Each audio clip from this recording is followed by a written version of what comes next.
اللہم صلی علی صحیح بخاری حدیث نمبر 3۔ ام المؤمنین حضرت عائشہ صدیقہ رضی اللہ تعالی عنہا سے روایت ہے کہ نبی کریم صلی اللہ علیہ وآلہ وسلم پر وحی کا دور اچھے سچے پاکیزہ خوابوں سے شروع ہوا۔ آپ صلی اللہ علیہ وآلہ وسلم خواب میں جو کچھ دیکھتے وہ صبح کی روشنی کی طرح صحیح اور سچا ثابت ہوتا۔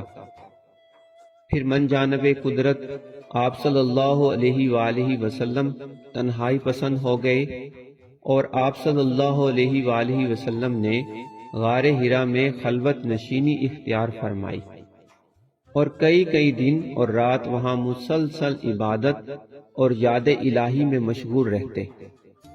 جب تک گھر آنے کو دل نہ چاہتا توشہ ہمراہ لیے ہوئے وہاں رہتے۔ توشہ ختم ہونے پر ہی اہلیہ محترمہ خدیجہ رضی اللہ تعالی عنہا کے پاس تشریف لاتے اور کچھ توشہ ہمراہ لے کر پھر وہاں جا کر خلوت غزی ہو جاتے۔ یہی طریقہ جاری رہا یہاں تک کہ آپ صلی اللہ علیہ وآلہ وسلم پر حق منکشف ہو گیا اور آپ صلی اللہ علیہ وآلہ وسلم غار حرا ہی میں قیام پذیر تھے کہ اچانک جبرائیل علیہ السلام آپ صلی اللہ علیہ وآلہ وسلم کے پاس حاضر ہوئے اور کہنے لگے، اے محمد صلی اللہ علیہ وآلہ وسلم پڑھو۔ آپ صلی اللہ علیہ وآلہ وسلم فرماتے ہیں کہ میں نے کہا میں پڑھنا نہیں جانتا۔ آپ صلی اللہ علیہ وآلہ وسلم فرماتے ہیں کہ فرشتے نے مجھے پکڑ کر اتنے زور سے بھینچا کہ میری طاقت جواب دے گئی۔ پھر مجھے چھوڑ کر کہا کہ پڑھو، میں نے پھر وہی جواب دیا کہ میں پڑھا ہوا نہیں ہوں۔ اس فرشتے نے مجھ کو نہایت ہی زور سے بھینچا کہ مجھ کو سخت تکلیف محسوس ہوئی۔ پھر اس نے کہا کہ پڑھ، میں نے کہا میں پڑھا ہوا نہیں ہوں۔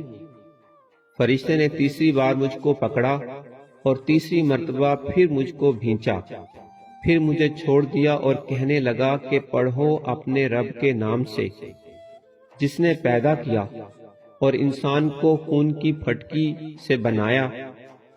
پڑھو اور آپ کا رب بہت ہی مہربانیاں کرنے والا ہے۔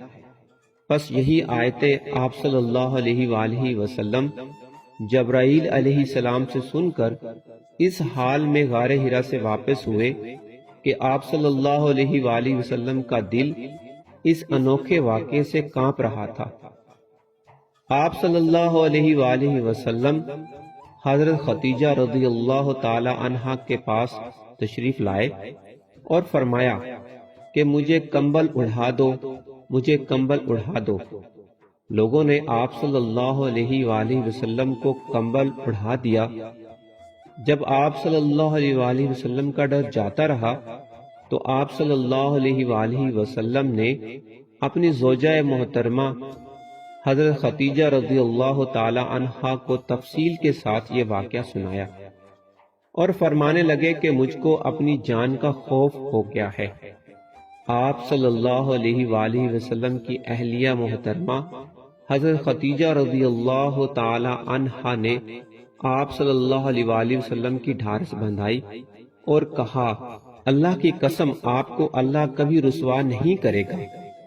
آپ تو اخلاق فاضلہ کے مالک ہیں، آپ تو کنبہ پرور ہیں، آپ بے قصوں کا بوجھ اپنے سر پر رکھ لیتے ہیں، مفلسوں کے لیے آپ کماتے ہیں، مہمان نوازی میں آپ بے مثال ہیں اور مشکل وقت میں آپ امر حق کا ساتھ دیتے ہیں۔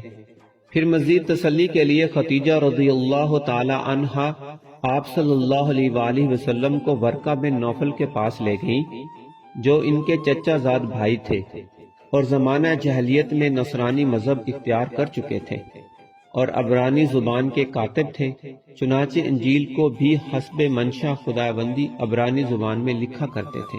وہ بہت بوڑھے ہو گئے تھے، یہاں تک کہ ان کی بینائی بھی رخصت ہو چکی تھی۔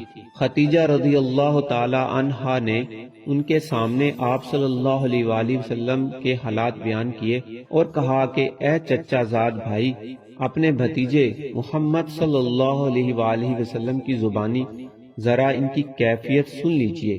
وہ بولے کہ بھتیجے، آپ نے جو کچھ دیکھا ہے اس کی تفصیل سناؤ۔ چنانچہ آپ صلی اللہ علیہ وآلہ وسلم نے از اول تا آخر پورا واقعہ سنایا، جسے سن کر ورقہ بن نوفل بے اختیار ہو کر بول اٹھے کہ یہ تو وہی ناموس ہے جسے اللہ نے موسیٰ علیہ السلام پر وحی دے کر بھیجا تھا۔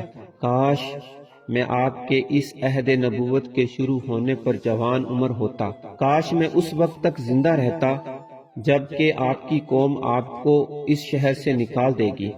رسول اللہ صلی اللہ علیہ وآلہ وسلم نے یہ سن کر تعجب سے پوچھا کہ کیا وہ لوگ مجھ کو نکال دیں گے، حالانکہ میں تو ان میں صادق و امین مقبول ہوں۔